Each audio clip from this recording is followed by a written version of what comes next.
Hey everybody, it's Diane Brandon Moody again, and here I am with another episode of 50 Something Love. So happy that you're here with me today. I am so happy to be talking to people who are over 50 and who are trying to make a run at love or another run at love. And that brings me to this topic. I was asked if I could do an episode on how to navigate widowhood while dating. I know that there are some women, some widows, who are under the impression that men are avoiding them. I know some guys who say, no, actually, I prefer a widow to a divorcee because the widow isn't bitter. It's a broad generalization. A very broad generalization, and I am quoting a couple of people I know. So how do we need to navigate this? It's a little simpler than you think. First of all, let me say I'm really sorry for your loss, whether you lost your husband or you lost your wife or long-term companion. I'm really sorry. That must be really, really difficult to go through. What I also know about when you lose a spouse or when you lose anyone, frankly, is it always feels like you're traveling grief alone because you have friends and family that are really with you in the beginning, but it feels like they drop off at some point. And honestly, they do. Of course, they do. I mean, nobody can support everybody at a level of 10 all the time. They just can't. That's not a reasonable expectation of anybody. And at some point, we have to take our own grief into our own hands. Now, I've never been widowed, so I realize that some of my suggestions may not sound reasonable to you, but I'm going by the fact that I have lived with widowhood through very close friends and my mother. So let me just say, first of all, is to take all the time that you need to deal with and heal from grief. I don't think you ever get to the point where you wake up in the morning and go, yippee, I'm done with grief. It's over, it's done. I don't think that happens. I think grief is one of those things that is just, it absolutely takes your breath away so much in the early stages where it maybe the death was expected and maybe it wasn't, but even if it was expected, it can still hit you just like a bowling ball on the head, just in its severity and how it just completely rocks you and you just don't even know what's coming next. It does get better over time. It does get better, especially if you do your best to go through the grief instead of avoiding it. Avoiding grief is the worst thing that you can do because grief will find you one way or the other. It will hunt you down. It will follow you. It will always be present. So I certainly suggest that you deal with grief counseling, perhaps, or maybe a grief group at your church or through your community or online. There are all kinds of places where you can help process grief. And then just be patient because it's going to take a while. In the moment, it sounds like it's going on forever. I'll tell you about the grief I felt for my dad when my dad died almost 20 years ago. Now, I know losing a dad is not the same as losing a spouse, so I realize this is not an exact comparison. But in the beginning, even though we knew he was dying, he had prostate cancer and had it for many, many years. He was fine for a great many years. He would go to work, he'd go get some chemo, and then go back to work. He was just tough that way. And he wasn't going to let it slow him down or stop him in any way. And I always admired that about him. The last couple of years were getting tough. The last 2 months were ugly. The last 2 days I wouldn't wish on anybody. They were very painful for him and just very painful for everybody there. And my job in all of this, my mother did a whole lot to be at his side and to do the best she could and take care of him. That that I know she was doing. And I was there as kind of backup, and I was the one that was trying to help with paperwork and set expectations and communicate with my siblings because I I was there and they weren't. They all lived in different locations at that point. So I um I was dealing with that, and my dad and I had always been fairly close. We just understood each other. And Um, I didn't leave anything unsaid, and neither did he. And so I thought I was putting myself in the best possible place to be able to deal with his passing in the best possible way. And it still came and hit me like a thunderbolt and a bowling ball upside the head when he died. We had to get through the few days of the funeral, and he was buried at the National Cemetery because he was a Korean War vet, and so we had to get through all that and notifying family and all of that tedious kinds of stuff. So we did. So it took a while before I felt like I even had time to grieve anything. So I did. But I did fall apart at one point. And one thing that we were that that I was really grieving in particular was, um, it sounds kind of silly at this point. His first name was Art, and that's what people called him, Arthur. People called him Art.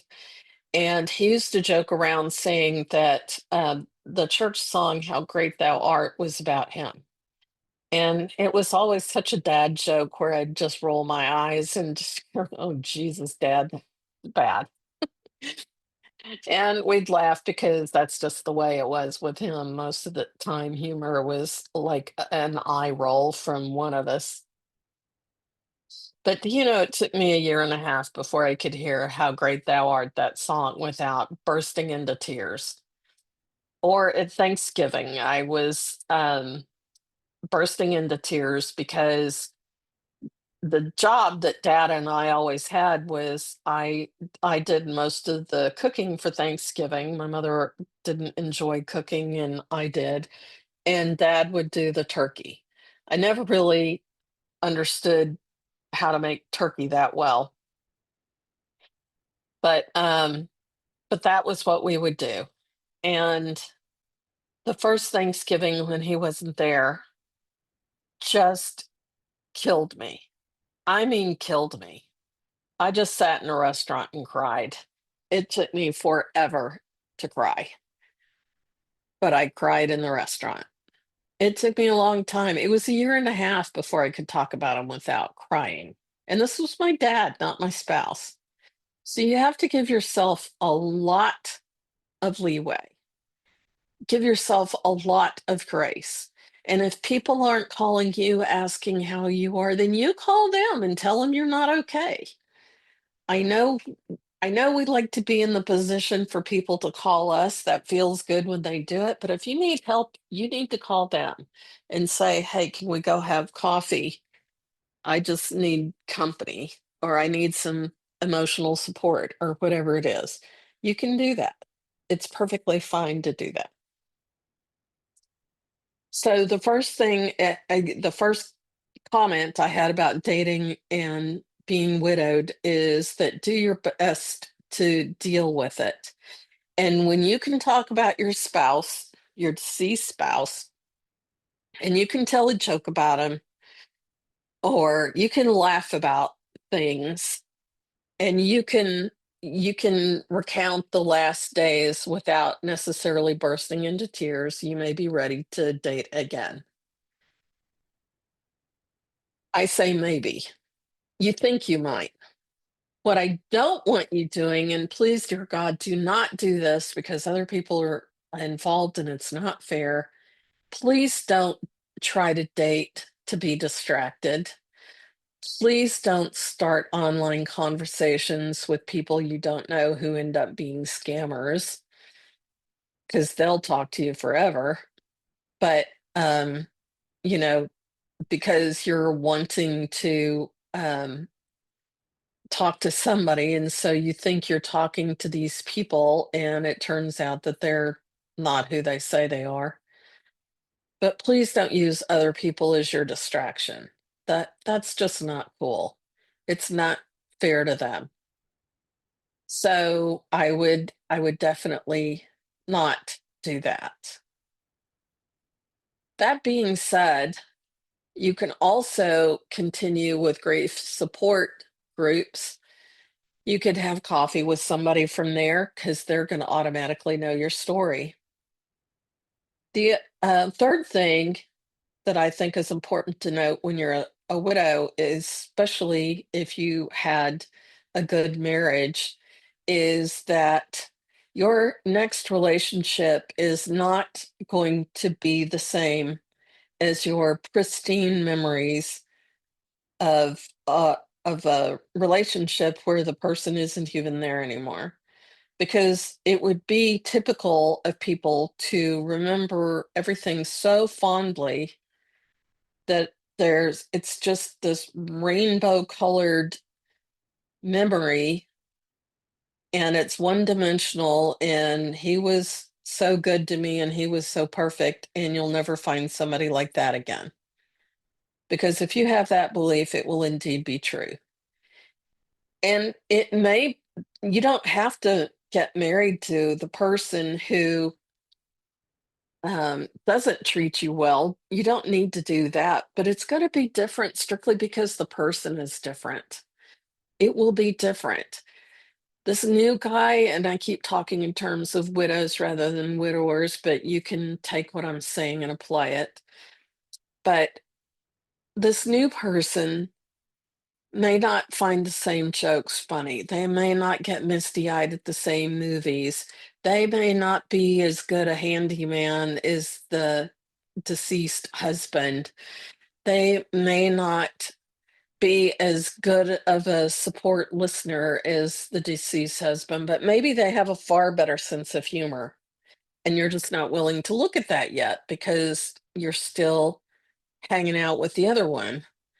Or or maybe that they travel so much better and you two get along day to day so much better because you enjoy each other's company.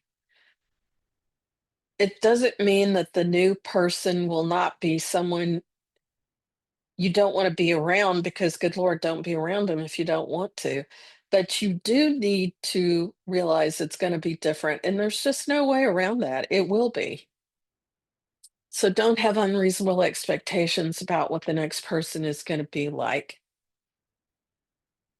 And then finally, I would say that the new people sometimes are very sensitive to how much you talk about the the person who died.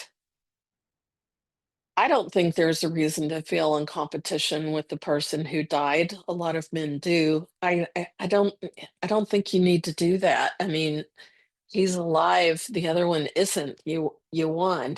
I mean, come on. But if you're going to be stuck in only talking about the one who's dead, only having the pictures up of the one who's dead, thinking the one who's dead is perfect and the new one just isn't doing it right because they're not like the dead one, then this is just an example, one more example of how you really, really, really are not ready. You're just not ready. You need somebody who you're not whoops. You're not ready to be dating other people, and you shouldn't be. Just keep in mind there's another person involved. You need to be really fair about that. It's another person. So anyway, those are my thoughts on dating with in widowhood, or if a guy's been widowed. Um, don't rush it. Do your grieving. Realize this next person is not the same as the other person. Um, that life can be just as good, but it's going to be different. And just relax and enjoy it as a new experience. You can still go to the same place, but you're going to have a different route. I hope any of this has been helpful. Um, it's not an experience I've had so far, but from my observations of clients and people I've known, I know that it can be a problem, some of these issues. Don't run away from people who have been widowed. There's no way to get to know them except for getting to know them. And then you'll know if it's too soon for them. Thanks again for listening. I hope to see you next week on 50 Something Love. Write in. Tell me if this worked for you. Give me a rating. Pass me on to somebody. I appreciate it when people do that.